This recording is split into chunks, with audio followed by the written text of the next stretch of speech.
স্বাগত ডিবিসি নিউজের শুক্র শনিবারের আয়োজন কিশোয়া নিবেদিত প্রযত্নে বাংলাদেশ। এই আয়োজনে আপনাদের সাথে আছি আমি ইশরাত জাহান। আজকের আলোচনার বিষয় গণমাধ্যম সংস্কার হবে। আলোচনায় আজ আমাদের সাথে স্টুডিওতে আছেন দুজন সাংবাদিক, আরিফুল সাজ্জাদ এবং আহমদ ফয়েজ। আপনাদের দুজনকে স্বাগত জানাচ্ছি।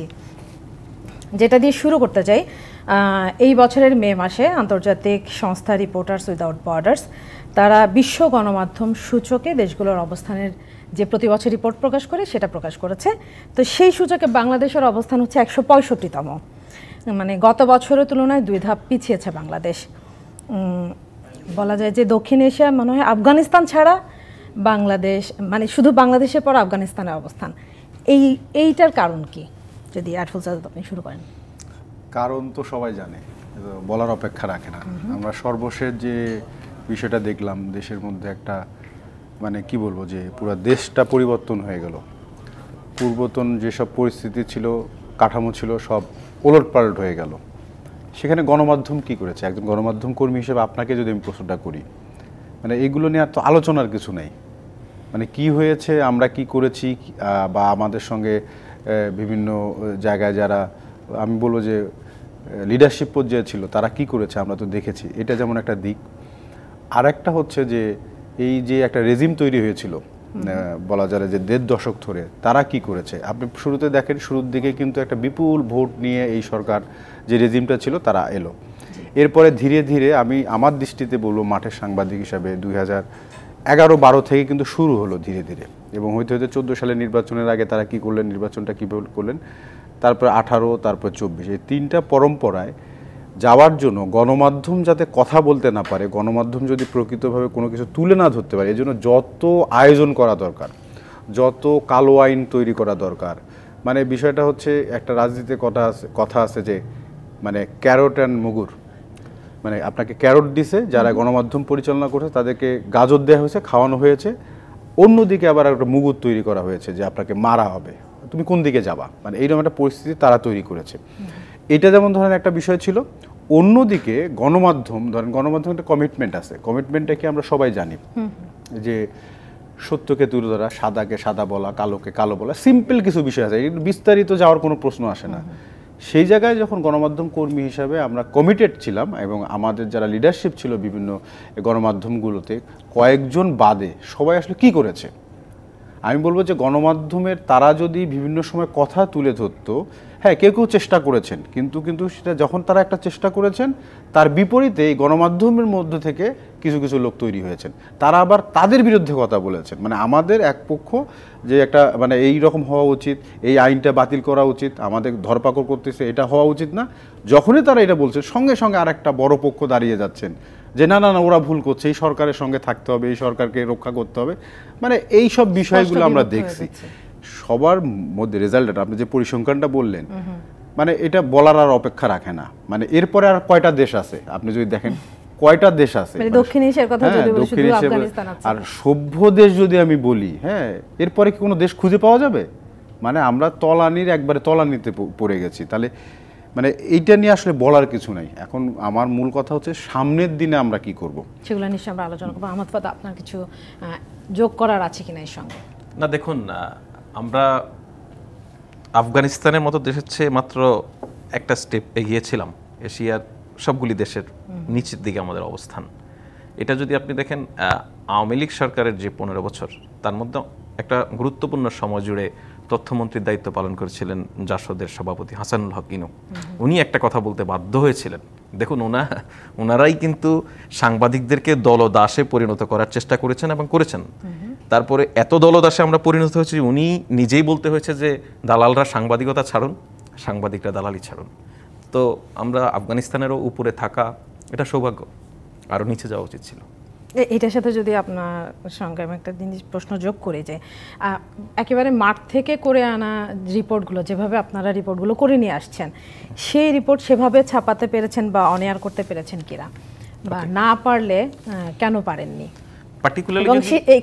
আরেকটু যোগ করতে চাই, সেটা হচ্ছে যে একটা হাউসের পলিসি কেমন, ইন হাউস পলিসি কেমন, বা এডিটোরিয়াল পলিসি কেমন, সেটা ভিন্ন ব্যাপার। কিন্তু মাঠে যখন সাংবাদিক কাজ করছেন, প্রথম রোষের শিকার তিনিই হচ্ছেন। এক্স্যাক্টলি। তো সেক্ষেত্রে যদি আমি পার্সোনালি আমার কথা বলি, আমি নিউ এজ পত্রিকায় কাজ করি।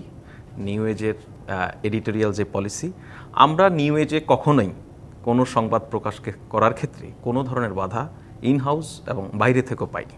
এটা হচ্ছে পরিষ্কার যে নিউ এজের সম্পাদককে কোনো এজেন্সি, কোনো ব্যবসায়ী কখনো ফোন দিয়ে এই নিউজটি করা যাবে না বা না করার রিকোয়েস্ট, এই সাহস কখনো দেখাননি, because of his stand on journalism.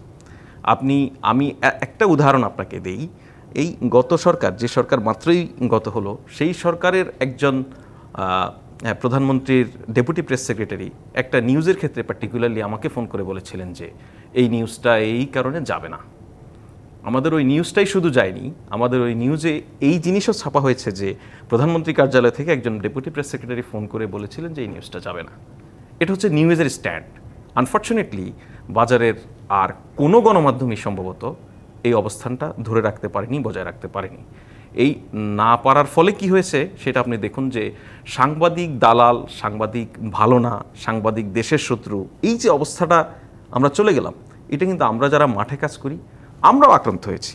কারণ আমার গায়ে তো আর নিউ এজ লেখা নেই, আর মানুষ জানে না, মানুষ অ্যাজ এ হোল সবাই মাঠে যারা কাজ করে তাকেই সে সামনে পাচ্ছে, সে কারণে তারাই আক্রান্ত হচ্ছে। আপনি দেখেন এই ছাত্র জনতার যে গণ আন্দোলন, এই গণ আন্দোলনে শতাধিক সাংবাদিক আহত হয়েছে, অন্তত 4 জন সাংবাদিক মারা গেছে। এরা কারা? এরা প্রত্যেকে কিন্তু মাঠের কর্মী। তাহলে দেখা গেছে ম্যানেজমেন্টে যারা আছে, যারা নিজেরা নানানভাবে সুবিধার মধ্যে থাকে, সুবিধাভোগী হয়, এবং দুর্ভাগ্যজনক হচ্ছে এরা সুবিধাভোগী হওয়ার পরেও নিচের দিককার যারা আমরা কাজ করি, আমাদের পর্যায়ে যারা আছে, তাদেরকে নানানভাবে শোষণ করে, ঠকায়। এই সিস্টেমের মধ্যে থেকে আক্রান্ত হচ্ছি আমরাই প্রথমে, ঘরেও আমরা আক্রান্ত, বাহিরেও আমরা আক্রান্ত হই যারা মাঠে কাজ করে। সো এইটা আমাদের একটা বলবো যে জাতির কাছে আমরা গণমাধ্যমকে যেভাবে উপস্থাপন করে ফেলেছি যে গণমাধ্যম আর গণ কথাটি নেই, কেউ কেউ বলছে এটা প্রচার মাধ্যমে পরিণত হয়েছে, তো সেটাই হয়েছে। আর তার জন্য যা প্রাপ্তি, শুধুমাত্র রাজনৈতিক দল দৌড়ানি খেয়ে পালাবে, সাংবাদিকরা পালাবে না, এটা তো হতে পারে না। সাংবাদিকরা এটা ন্যায্য করে নিয়েছে বলেই সাংবাদিকরা দৌড়ানি খেয়েছে। জি, আরিফুল সাজ্জাদ, আপনি যদি এর সঙ্গে যোগ করেন, আমি বিশেষ করে মাঠের সাংবাদিকতার কথা আমি একটু জানতে চাই। সেই সঙ্গে আরেকটু জুড়ে দিতে চাই যে গণমাধ্যম, যেখানে গণমাধ্যমের কর্মীরা যেখানে কাজ করছেন, মানে নিউজ রুম বলি, যেটাই বলি, সেই জায়গাটায় আপনারা গণতন্ত্র চর্চার কথা বলছেন, এটা নিয়ে একটু শুনবো।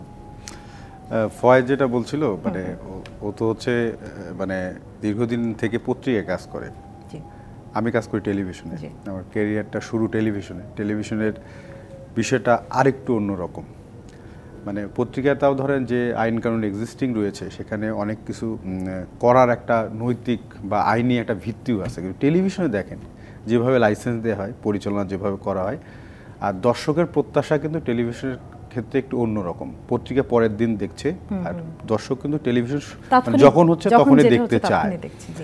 আমি যে দায়িত্বে সর্বশেষ 2-3 বছর হলো পালন করছি, ফিল্ড এবং নিউজ মাঝখানে, মানে এটার কম্বাইনেশন, আপনি যেটা বলছেন বা ফয়েজ যেটা বলছিল যে ফিল্ড থেকে আসতেছে, এখানে কানেক্ট করে দেয়া হচ্ছে, এডিটররা রয়েছে বা তার উপরে টপ এডিটর রয়েছে, এখানে যে কীভাবে স্ক্রিপ্টগুলো চেঞ্জ হয়ে যেত, এগুলো প্রত্যক্ষদর্শী। আমি ব্যক্তিগত অভিজ্ঞতার একটা কথা বলি, এটা দেখতে দেখতে দিনের পর দিন আমি এডিটর বা এইরকম পদে যারা আছে বলছি, ভাই চলেন বাদ দিই, এই অন্যায়ের সঙ্গে না থাকি, সাংবাদিকতা করবো না, অ্যাটলিস্ট বলে বের হয়ে যাই, দরকার নাই তো আমাদের, মানে এতটা ইয়ের কথা। এবং সর্বশেষ এই ঘটনার সময় ধরেন যে এই যে অভ্যুত্থান বা বিপ্লব যেটা হলো, সেই সময় এমনও কথা আমার নিউজ রুমে কয়েকজন বলেছিলাম যে দালালি তো চলতেছে, এবং এটার জন্য কি আপনারা অনেকে বলেন যে পরিবার ইত্যাদি ইত্যাদির জন্য দালালি করেন, এখন তো আপনার পরিবারে থাকছে না, মানে আপনার সন্তানরা যা গুলি খায় পড়ে যাচ্ছে, তো এখনও কি দালালিটা করবেন? কি করবে? টেলিভিশনটা বন্ধ করে দিবে? দিক না বন্ধ করে, সমস্যাটা নাই, সেই ইয়েটা দেখান, হিম্মতটা দেখান, সেগুলো কিন্তু তারা করেনি। আর গণতান্ত্রিক যেটা আপনি বলে পরিচালনার ক্ষেত্রে, এখন ধরেন আমি যখন টেলিভিশনে কাজ করা শুরু করি, একটা কথা মানে আমাদের লিডারশিপে যারা ছিল বলছে, টেলিভিশন হচ্ছে লাইক আর্মি, মানে কমান্ডার বলবে সেই অনুযায়ী চলতে হবে। এক অর্থে কথাটা ঠিক, কিন্তু প্রকৃত অর্থে ঠিক না। পরিচালনার জন্য ঠিক আছে যে একটা ট্রি থাকবে, বাট যখন আপনার নিউজ কালেকশন এবং নিউজ আসার পরে এডিটিং এবং সেটা করার জন্য যে মানুষগুলো কাজ করবে সেখানে তো বুদ্ধিমান লোকজন, অনেক কিছু বিষয় জানাশোনা লোকজন এবং ডেমোক্রেটিক অ্যাটিটিউড তাদের মধ্যে থাকবে, এইগুলো নিয়ে তো তারা কাজ করবে এবং সেখানে তো আলোচনা হবে, সমালোচনা হবে, তর্ক বিতর্ক হবে। আপনাকেও আমি বলতে পারি, আপনি কি এই কয়েক বছরে সেটা দেখছেন নিউজ রুমে? না হচ্ছে না, ওই যে একজন ওখান থেকে বলছে হার ম্যাজেস্টিস ভয়েস, এখানে আরেকজন আছে উনি মাউথপিসটা এনে দিয়েছে, দিয়ে বলছে না ওইটা প্রচার করো।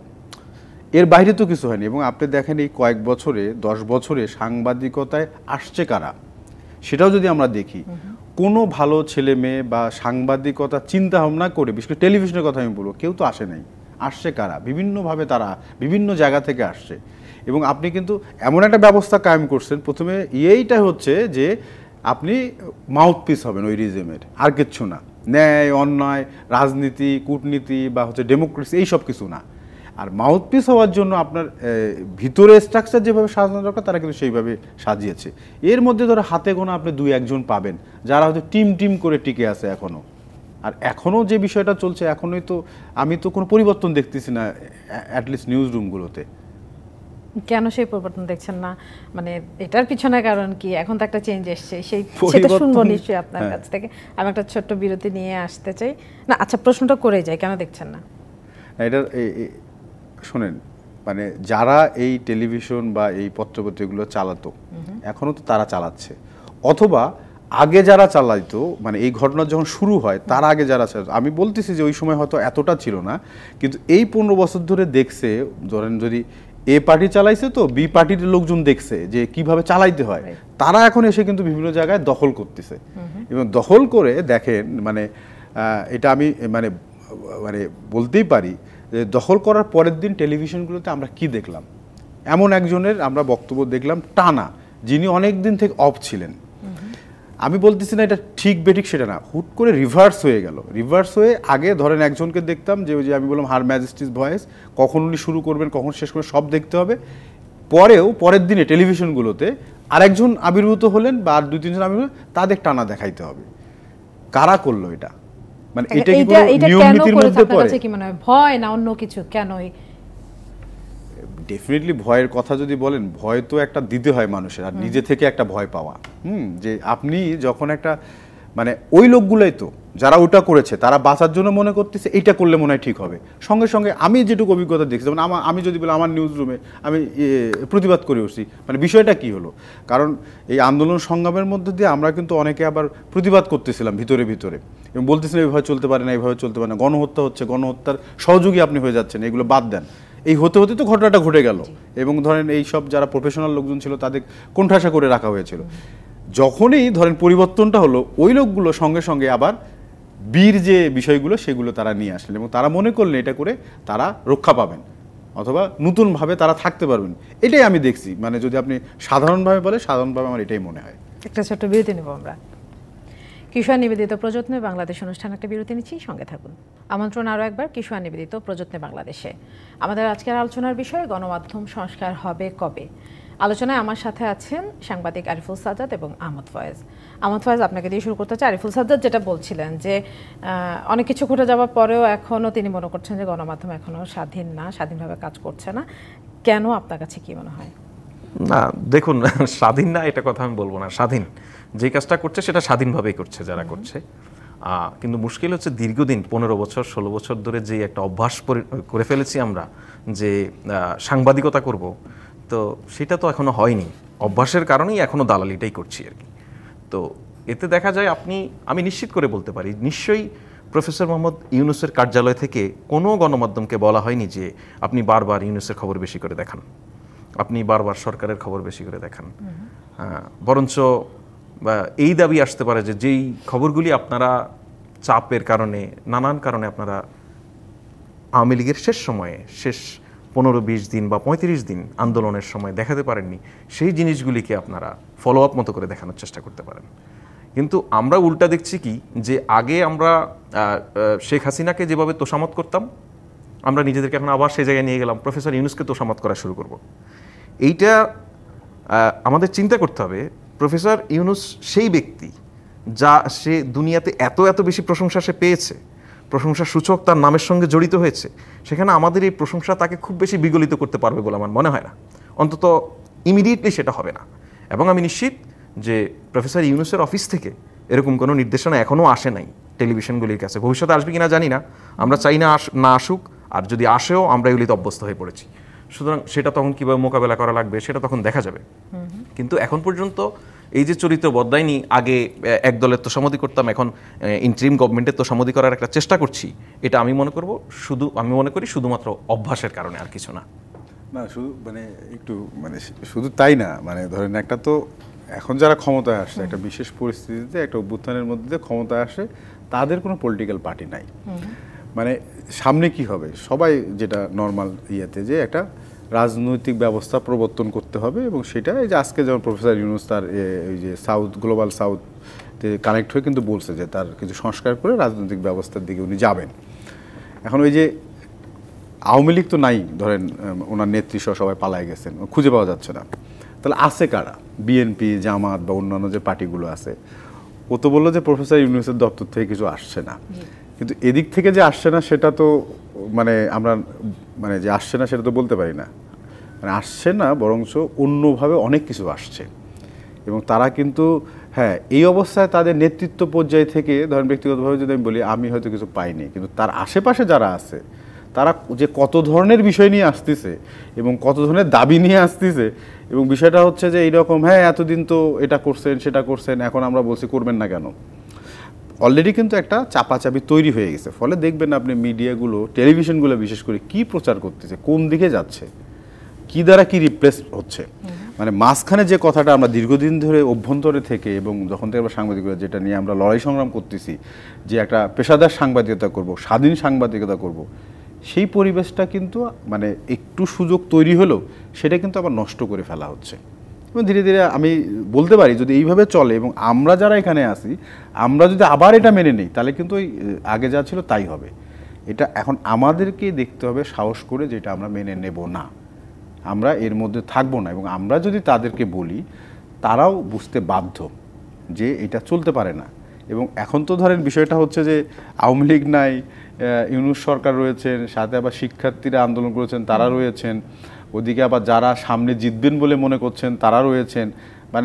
আগে তো এক পাক্ষিক একটা ছিল এবং কোনো কিছুই ছিল না, এখন তো আবার বহুপাক্ষিক জিনিস তৈরি হয়ে গেছে, এবং তাদের অনেক দাবি দাওয়া, এবং অফিসগুলোতে কী হচ্ছে, বিভিন্ন চ্যানেলগুলোতে কী হচ্ছে, কারা করছে। একটা তো ঠিক ছিল যে আমরাও যারা এই যে গণমাধ্যম সংস্কার উদ্যোগের নিয়েছি, এবং ওখানে যে দাবিগুলো রয়েছে তার মধ্যে তো একটা রয়েছে যে গণমাধ্যমকে রাজনৈতিক হাতিয়ারে যারা পরিণত করেছে, এবং তাদেরকে চিহ্নিত করতে হবে এবং তদন্ত করে তাদের জবাবদিহিতা এবং বিচার সেটা কিন্তু করতে হবে। না হলে গণমাধ্যম কিন্তু ওই আগে যা ছিল ওই সামনেও তাই হবে। আমরা কিন্তু এই দাবিটা করছি কেন, এই জন্যই করছি যে এই লোকগুলোই আবার, বা এদের আগের বন্ধুরা, তারা কিন্তু বিভিন্ন জায়গায় অফিসে তারা কিন্তু কর্তৃত্ব প্রতিষ্ঠা করতেছে, করে জাস্ট আপনার হচ্ছে লোকগুলো পরিবর্তন হয়ে যাচ্ছে, কিন্তু নীতি কিন্তু একই রয়েছে। আর মাঝখানে ধরেন 2-4টা লোকজন কিছু আমি বলবো ফ্লুক কিছু হচ্ছে, ধরেন ওই যে বাংলাদেশ ক্রিকেট টিম আগে মাঝে মাঝে হুট করে জিততো না, জিতে আমাদের মন জয় করতো, সেরকম তারা কিছু ফ্লুক কর্মকাণ্ড করে শিক্ষার্থীদের ইমোশনকে পুঁজি করে জনপ্রিয় হওয়ার চেষ্টা করতেছে। কিন্তু ভিতরে দেখেন না কি করতেছে তারা, আপনি দেখেন 3-4 দিন ধরে টিভিগুলোতে বিশেষ করে আমি বলবো কি করতেছে, তাহলে আপনি বুঝবেন যে কি হচ্ছে। আপনাদের যে আজকে ছিল 13 দফা দাবির একটা সংবাদ সম্মেলন ছিল, সেটা নিয়ে একটু শুনতে চাই, ওয়েস্টবোর্ডটা নিয়ে একটু শুনতে চাই। সেই সঙ্গে একটা ব্যাপার জানতে চাই যে বিভিন্ন সম্মানিত ব্যক্তিদের নামের সঙ্গে যে সম্মানসূচক শব্দগুলো, সেগুলো অনেক সময় দেখছি সেগুলো ব্যবহারে একটা এমবার্গো ছিল। আচ্ছা, এগুলো নিয়ে একটু যদি বলেন। এখানে দুইটা বিষয়। নাম্বার 1 হচ্ছে আপনি যেটা বলছেন যে আমরা সাধারণ যারা সংবাদকর্মী, আমরা যারা মাঠে কাজ করি, আমরা একটা উদ্যোগ নিয়েছি যেটাকে আমরা বলছি গণমাধ্যম সংস্কার উদ্যোগ। এই উদ্যোগের পক্ষ থেকে আমরা 13টা দাবি জাতির সামনে আসলে তুলে ধরেছি। প্রথমত আমরা গত সপ্তাহে আমরা চেষ্টা করেছিলাম যে আমাদের যে সাংবাদিকদের ইউনিয়নগুলো আছে এগুলি রাজনৈতিকভাবে দ্বিধাবিভক্ত। একটি union Awami League backed union বলতে পারি আমরা, আরেকটি হচ্ছে বিএনপি ব্যাকড ইউনিয়ন। আমাদের প্রত্যাশা হচ্ছে সাংবাদিকদের যেই কমিউনিটি অর্গানাইজেশন, সেই এগুলি পেশাজীবীদের সংগঠন, এগুলি রাজনৈতিক দলের লেজুর ভিত্তি করবে না। এরকম একটা প্রত্যাশার জায়গা থেকে আমরা তাদেরকে এই পরিস্থিতিতে আহ্বান জানিয়েছি, আসুন আমরা একটা ইউনিয়ন হই, আমরা আওয়ামী লীগের ইউনিয়ন বা বিএনপির ইউনিয়ন নয়, আমরা সাংবাদিকদের একটা ইউনিয়ন প্রতিষ্ঠা করার চেষ্টা করি। এটা আমরা দীর্ঘদিন থেকেই কিন্তু নানান ফর্মে আমরা বলে আসছি, কিন্তু এখন আমরা সেই দাবিটাই আসলে একটু জোর দিয়ে বলার চেষ্টা করছি। একই সঙ্গে আমরা বলছি যে এই ছাত্র আন্দোলনে যে সমস্ত সাংবাদিকরা মৃত্যুবরণ করেছেন তাদের সেই বিচার ব্যবস্থা করতে হবে, যারা আহত হয়েছেন বিচারের ব্যবস্থা করতে হবে। আমাদের দাবির মধ্যে রয়েছে গত 15 বছরে অগণতান্ত্রিক উপায়ে যে সমস্ত গণমাধ্যমকে বন্ধ করে দেওয়া হয়েছে সেই বন্ধ গণমাধ্যমগুলি অনতিবিলম্বে খুলে দিতে হবে। আমরা এই গণমাধ্যমের সার্বিক যে ব্যবস্থা, এই ব্যবস্থার যে রিফর্ম দরকার, সেজন্য আমরা বলছি একটা উচ্চ পর্যায়ের কমিশন গঠন করতে হবে। সেই কমিশনের মধ্যে দিয়ে কী কী ধরনের রিফর্ম দরকার সেগুলির কথা বলছি। আর ওয়েস বোর্ড, যেটা ওয়েস বোর্ড হচ্ছে আসলে আমাদের রুজির একটা ব্যাপার। দেখুন, আমাদের যদি বেতন ভাতা এসব যদি ঠিক না থাকে তাহলে কিন্তু আমরা বহু চেষ্টা করলেও আমরা নাগরিকদের জন্য, মানুষের জন্য যে কথাটি বলতে চাই সেটা বলা আমাদের জন্য কঠিন হয়ে পড়ে। সে জায়গায় আপনি জানেন যে টেলিভিশনে আপনারা যারা কাজ করেন আপনাদের কোনো বেতনের কাঠামোই নেই। সংবাদপত্রে আমরা যারা কাজ করি আমাদের একটা বেতন কাঠামো আছে, তার মধ্যেও নবম ওয়েস বোর্ড ঘোষণা হয়েছে, সেটিও 5 বছর আগে, কিন্তু এখনো বাস্তবায়ন হয়নি। এই বাস্তবায়ন না করার পিছনে মালিকরা এবং সরকার মালিকদেরকে মেনটেইন করে চলার বিষয়ে যে একটা নিজেদের উইন উইন সিচুয়েশন ধরে রেখেছে, তার ফলে এটা বাস্তবায়ন হয়নি। তো আমাদের দাবি হচ্ছে গণমাধ্যম কর্মীদের জন্য টেলিভিশন, পত্রিকা এবং অনলাইন নিউজ পোর্টাল সবকিছু নির্বিশেষে একটা ইউনিফর্ম, আমরা বলছি যেটা একটা সবার জন্য একক একটা ওয়েস বোর্ড গঠন করতে হবে। এবং একই সঙ্গে এখানে আমাদের একটা গুরুত্বপূর্ণ দাবি আছে, সেটা হচ্ছে বর্তমানে যে ওয়েস বোর্ডের আন্ডারে আমরা যারা সংবাদপত্রে কাজ করি, 8th ওয়েস বোর্ড, এই 8th ওয়েস বোর্ডও কিন্তু অনেক পত্রপত্রিকা দাবি করে যে তারা এটা বাস্তবায়ন করেছে। এই বাস্তবায়ন দেখিয়ে তারা সরকারের নানান সুযোগ সুবিধা নেয়, কিন্তু আমরা জানি যে আমাদের অনেক সহকর্মী তাদের প্রতিষ্ঠান 8ম ওয়েস বোর্ড বাস্তবায়ন করা হয়েছে বললেও মূলত তারা সেই ওয়েস বোর্ডের অধীনে বেতন ভাতা পায় না। সো আমরা বলছি এটাও তদন্ত করে দেখতে হবে, যারা এই ওয়েস বোর্ড বাস্তবায়ন করেছি বলে সুযোগ সুবিধা সরকারের কাছ থেকে নিয়েছে বা নিচ্ছে, কর্মীদেরকে সুবিধা দিচ্ছে না, কিন্তু কর্মীদেরকে দিচ্ছে না, এটা তদন্ত সাপেক্ষে এই ব্যবস্থাটা নিতে হবে। আর আপনার আরেকটা প্রশ্ন একেবারেই অন্য প্রসঙ্গে, সেটা হচ্ছে সংবাদপত্রে বা সংবাদ মাধ্যমে বিভিন্ন গুরুত্বপূর্ণ ব্যক্তিদের বা সম্মানীয় ব্যক্তিদের নাম প্রকাশের ক্ষেত্রে বিশেষণ, মানে যেটা হচ্ছে যে আপনি যেটা বোঝাতে চাচ্ছেন, আমি যতদূর বুঝি যে আমরা যেই অবস্থাটা মধ্যে দিয়ে যাচ্ছিলাম তখন অনেক ব্যক্তির নাম প্রকাশ করার ক্ষেত্রে তার দলীয় পদ পদবি প্রকাশ না করার এক ধরনের মনোভাব, এবং কেউ যেন ভিন্ন মতের কেউ যেন কোনোভাবে হাইলাইটেড না হয়ে যায় সে বিষয়ে সতর্ক করা। অর্থাৎ একটা টেলিভিশনের স্ক্রিনকে সার্বক্ষণিক নিজের করে দেখার, সারাটা দিন আমি আমার চেহারা দেখব, আমার গুণগান দেখব, যা বলতে টেলিভিশন যা বলবে সব যেন আমার কথাই বলবে, এই ধরনের একটা মনোভাব থেকে কিন্তু এই ঘটনা ঘটেছে। এখনও আমরা বিশ্বাস করি যদি এই সময়ের মধ্যে আমরা যদি একটা গণমাধ্যমকে প্রকৃতার্থেই গণমানুষের মাধ্যমে পরিণত করতে না পারি তাহলে এটা আবার ঘুরে আসবে। হয়তো আজকে আপনি ওবায়দুল কাদেরের নিউজ অনেক বেশি দেখাতে হতো, কালকে হয়তো আপনাকে মির্জা ফখরুল ইসলাম আলমগীরের নিউজ দেখাতে হবে। কিন্তু এই জায়গা থেকে বের হতে হলে গণমাধ্যমকে গণমানুষের করতে হবে। সেই গণমানুষের করার ক্ষেত্রে প্রথম ভূমিকাটা আমি মনে করি নেওয়া উচিত গণমাধ্যম কর্মীদের, সেটা আমরা নিয়েছি। আমরা নিশ্চয়ই ভবিষ্যতে এই উদ্যোগের সঙ্গে গণমানুষকে গণতান্ত্রিক রাজনৈতিক শক্তিগুলি আরো আগাতে চান বা দাবিটা কার কাছে করেছেন সেগুলো নিয়ে আরেকটু শুনবো। আমি একটা ছোট বিরতি নিয়ে আসতে চাই। কিশোর নিবেদিত প্রযত্নে বাংলাদেশ অনুষ্ঠানে আরেকটা বিরতি নিচ্ছি, সঙ্গে থাকুন। আমন্ত্রণ আরও একবার কিশোর নিবেদিত প্রযত্নে বাংলাদেশে। আমাদের আজকের আলোচনার বিষয় গণমাধ্যম সংস্কার হবে কিনা। আলোচনায় আমার সাথে স্টুডিওতে আছেন সাংবাদিক আরিফুল সাজ্জাদ এবং আহমদ ফয়েজ। আহমদ ফয়েজ, যেটা নিয়ে বিরতির আগে কথা বলছিলাম, 13 দফা দাবিটা নিয়ে আপনারা আরও কীভাবে এগোতে চান এবং এই দাবিগুলো কার কাছে? প্রথমে আমরা বলছি যে আমরা এখন পর্যন্ত যদি বলি, যেহেতু আমরা কোনো প্ল্যাটফর্ম না, তবে আজকে আপনি জানেন যে আমরা একটা মতবিনিময় সভা করেছি, প্রায় 100 জনের মতো সাংবাদিক, বিভিন্ন দেশি বিদেশি গণমাধ্যমের সাংবাদিকরা সেখানে উপস্থিত ছিলেন। প্রত্যেকের দিক থেকে একটা দাবি উঠে এসেছে, সেটা হচ্ছে যে যেহেতু আপনারা প্রস্তাব দেওয়ার পরেও, আমাদের দীর্ঘদিনের দাবির পরেও দুটি সাংবাদিক ইউনিয়ন এক হচ্ছে না, সেহেতু আমাদেরকে আসলে তৃতীয় কোনো প্ল্যাটফর্মের কথা ভাবতে হবে, যেখান থেকে আমরা নেগোসিয়েশনটা হবে গভর্নমেন্টের সঙ্গে। আপনি দেখেন, আমাদের 13 দফার মধ্যে একটা দাবি আছে, সাংবাদিক দম্পতি সাগর রুনি এবং অন্যান্য সকল সাংবাদিক হত্যাকাণ্ডের আমরা বিচার চাই। এই বিচার তো আসলে আমি জাতির কাছে চেয়ে লাভ নাই, এই বিচার আমাকে পার্টিকুলারলি কোনো একটা অথরিটির কাছে চাইতে হবে। সো আমাকে ফাইটটা করতে হবে গভর্নমেন্টের সঙ্গে, সেটা যেই গভর্নমেন্টই থাকুক। এখন একটা গভর্নমেন্ট আছে, তাদের সঙ্গে আমাদের ফাইট করতে হবে। আমরা বলছি ওয়েস বোর্ড বাস্তবায়ন করতে হবে, নতুন ওয়েস বোর্ড প্রণয়ন করতে হবে, অভিন্ন ওয়েস বোর্ড করতে হবে। সেটার জন্য আমাদের আসলে নেগোসিয়েশনের জায়গাটা সরকারের সঙ্গে। এখন সেই জন্য সাংবাদিকদের আমরা যে দাবি দেখছি বা সাংবাদিকদের সঙ্গে আলোচনা করে তাদের যেই প্রেক্ষাপটটা আমরা বুঝতে পারছি, তাতে এই মুহূর্তে আমাদের আমি বলছি, আবারও বলছি যে সাংবাদিকদের দায়িত্ব নেওয়ার আসলে কেউ নেই। আপনি যদি দেখেন আমাদের এখানে অনেক সাংবাদিক সংগঠন আছে, অনেক, কিন্তু আমি সবসময় একটা কথা বলি, সাংবাদিক সংগঠন বাংলাদেশে অনেক আছে, কিন্তু সাংবাদিকদের একটিও সংগঠন নেই। এটা বলি এই কারণে যে আপনি যদি কোনো একটা পার্টিকুলার সংগঠনের সদস্য হন, আপনি কোনো কারণে আক্রান্ত হলে, সুখী হলে বা দুঃখী হলে, যাই হন আপনি, আপনার পাশে আপনার ওই সংগঠনটা থাকে হয়তো। কিন্তু বাংলাদেশে এরকম অনেক পেশাদার সাংবাদিক আছে যারা কোনো সংগঠনেরই সদস্য না, কিন্তু সাংবাদিকতা করে। তো ওই সাংবাদিক যদি আক্রান্ত হয়, তার জন্য কথা বলবে কে? তখন প্রেস ক্লাব বলবে যে সে তো আমার সদস্য না, ঢাকা সাংবাদিক ইউনিয়নের দুই অংশই বলবে সে তো আমার সদস্য না, ঢাকা রিপোর্টার্স ইউনিটি বলবে সে আমার সদস্য না, কিন্তু দিন শেষে সে যে আমার কমিউনিটির না, এটা তো আমি বলতে পারি না। সো আমরা এমন একটা প্ল্যাটফর্মের কথা বা স্বপ্ন দেখছি যেটা পুরো সাংবাদিকতাকে, গণমাধ্যমকে প্রতিনিধিত্ব করতে পারে। তো সেক্ষেত্রে আমরা মনে করি যে আমাদের নেগোসিয়েশনের যে জায়গাগুলি তৈরি হবে সেটা অবশ্যই অথরিটির সঙ্গে, মানে গভর্নমেন্টের সঙ্গে হবে। সেই জন্য সেই পরিকল্পনা নিয়েই আমরা আমাদের অন্যান্য সকল এখানে আমরা একটা বলি, আমাদের এখানে কোনো নেতা নেই, আমরা সবাই সংগঠক এবং সবাই কর্মী। আমাদের যেই সমস্যাগুলি, এগুলি আমাদের সবার, যেহেতু সবার সমস্যা আমাদের এক, আমরা সবাই এক হয়ে কিছু একটা করার চেষ্টা করছি। জি, ধন্যবাদ। আরিফুল সাজ্জাদ, গণমাধ্যম ভয়ভীতিমুক্ত সাংবাদিকতার কথা বলছিলেন আপনারা, তো কি করলে বা কি ধরনের পদক্ষেপ নিলে এই ভয়ভীতিমুক্ত সাংবাদিকতা নিশ্চিত করা যাবে আপনার কাছে মনে হয়? প্রথমত ধরেন, গণমাধ্যম স্বাধীনভাবে কিভাবে চলতে পারে এটা কিন্তু আমরা যারা সাংবাদিক, গণমাধ্যমে সবাই জানি কিভাবে চলতে পারে। আমরা কি প্র্যাকটিস করেছি সেটা হলো বিষয়। সেই প্র্যাকটিসটা বাদ দিলেই হবে, একটা সিম্পল বিষয়। মানে বিষয়টা হচ্ছে, গ্রামেগঞ্জে কিছু কথা আছে যে ভাই সোজা পথে চলেন, হ্যাঁ, বা সত্যজিৎ রায়ের ওই যে সেই ভূত, সোজা পথে চলা চাই, সোজা পথে চলা চাই, মূল বিষয় কিন্তু এইটা। কিন্তু আমরা পথ এত কঠিন করছি মনের মধ্যে এবং ইয়ের মধ্যে। আপনাকে একটা উদাহরণ দেই, ধরেন এই যে একটা বিপ্লব হলো বা অভ্যুত্থান হলো, সমাজের বিভিন্ন সেক্টরে তোলপাল হয়ে গেছে এবং সেখানে অনেক কিছু চলতেছে, একমাত্র গণমাধ্যমে কোনো কিছু নাই।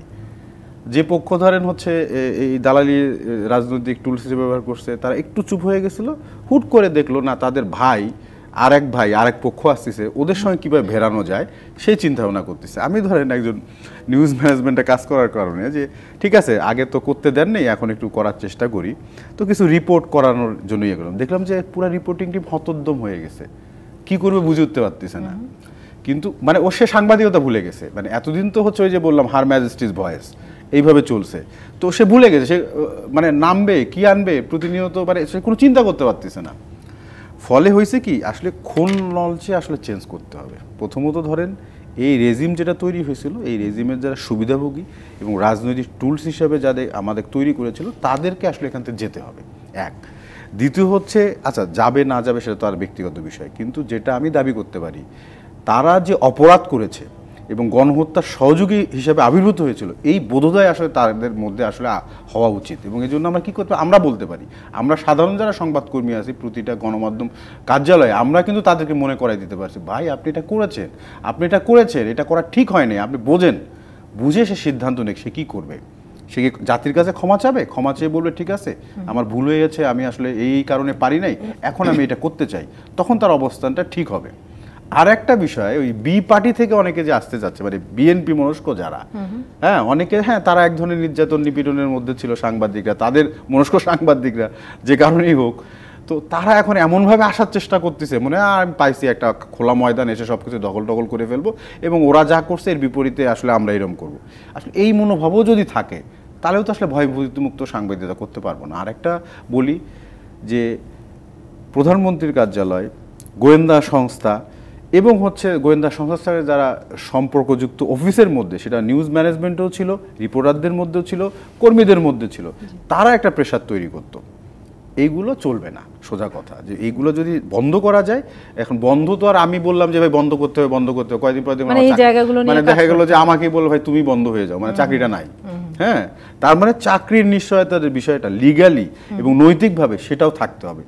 এই সব কিছু মিলে সামনে গণমাধ্যম কীরকম হওয়া উচিত, এর মালিকানার ধরন কীরকম হওয়া উচিত, এটা পরিচালনার ধরন কীরকম হওয়া উচিত, এটা নিয়ে আসলে একটা নীতিমালা থাকতে হবে, সোজা কথা। এবং সেটার জন্যই কিন্তু এই যে আমাদের আন্দোলন সংগ্রাম, এবং এই যে আমরা ধরুন এখন তো আসলে আমাদের দরকার দরকার ছিল না এটা করার। আগেও আমরা চিৎকার চেঁচামেচি করছি অনেকভাবে, যখন আওয়ামী লীগ ছিল বা অনেক ধারাবাহিকভাবে আমাদের আগে যারা ছিল, আপনি জানেন অনেকে আমার সঙ্গে যারা গণমাধ্যমে আসলে বিশেষ টেলিভিশনে, আমি এখন খুঁজে দেখলাম আমার বন্ধু বান্ধব অনেকেই নাই, তারা মানে গণমাধ্যমে টেলিভিশনে নাই, কারণ তারা এরকম করতে করতে থাকতে পারে। আমরা হয়তো গুটি কয়েকজন টিকে আছি এখন এইসব কথাবার্তা বলার জন্য। হ্যাঁ, এইটা আমরা বলতে চাই, এটা তুলে আনতে চাই। এবং এখন যারা আমরা কাজ করতেছি, হতোদ্যম হওয়া যাবে না, মানে আপনাকেও বলবো হতোদ্যম হওয়া যাবে না, সাহস করে প্রশ্নটা করতে হবে, ঐক্যবদ্ধ থাকতে হবে। ঐক্যবদ্ধ থাকতে কী রকম হওয়া উচিত, সিম্পল বিষয়, এগুলো কোনো জটিল বিষয় না। এগুলো নিয়ে আমাদের সামনে এগিয়ে গেলে, এবং আমি নিশ্চিত এবং আমি আত্মবিশ্বাসী যে এই পরিবর্তন হবেই হবে। ধন্যবাদ আহমদ ফয়েজ। আমার হাতে খুব অল্প সময়, 1-1.5 মিনিট মতো সময় আছে। একটা দাবি ছিল যে শ্রম আইন অনুযায়ী লভ্যাংশ বন্টনের, এখন আমার কাছে যেখানে অনেক প্রতিষ্ঠানের নিয়মিত বেতনই হয় না, মানে এই লাইনটা আমার কাছে একেবারে মনে হচ্ছে দিল্লি হনজদু রাস্তা। ওকে, ঠিক আছে। তো আমরা তো আসলে সেই গণমাধ্যমেরই স্বপ্ন দেখি যেখানে গণমাধ্যমও লাভজনক প্রতিষ্ঠানে পরিণত হবে। শুধু গণমাধ্যমের যারা কর্তা ব্যক্তি থাকবেন তারাই লাভজনক হবেন না। সেজন্য আমি মনে করি যে এখানেও যদি আপনি পক্ষপাতের কথা নিয়ে আসেন, তাহলে দেখুন যে এর আগে যখন বিএনপি ক্ষমতায় ছিল বা পরবর্তীতে আওয়ামী লীগ 15 ইয়ার্স ছিল বা 16 ইয়ার্স, তো এই সময়কালে যে সমস্ত সাংবাদিকরা নানানভাবে সুবিধাভোগী হয়েছেন, এই নানানভাবে বলতে গেলে আসলে সব সুবিধা তো আমি খুঁজে খুঁজে বের করতে পারবো না, বলে শেষ করাও যাবে না, কিন্তু অ্যাটলিস্ট যেগুলি প্রকাশ্য সুবিধা, ধরেন রাষ্ট্রের কাছ থেকে সে প্লট পেয়েছে, ফ্ল্যাট পেয়েছে, নানান সুবিধায়, এই সাংবাদিকদের আমি বলতেছি না ওদের প্লট ফ্ল্যাট কেড়ে নিন, কিন্তু এই নামগুলি ওপেন করে দিন, মানুষ জানুক। আরিফুল সাজ্জাদ আওয়ামী লীগ সরকারের কাছ থেকে একটা প্লট পেয়েছে, তার মানে সে তার সুবিধাভোগী। মানুষ যখন তার ভয়েসটা শুনবে, মানুষ তখন সিদ্ধান্ত নিতে পারবে আমি তাকে বিশ্বাস করবো কিনা। অসংখ্য ধন্যবাদ আহমেদ ফয়েজ, ধন্যবাদ আরিফুল সাজ্জাদ আজকে আমার সঙ্গে যোগ দেওয়ার জন্য। শেষ করছি কিশোর নিবেদিত প্রযুক্তি বাংলাদেশের আজকের আয়োজন। ডিবিসির সঙ্গে থাকুন।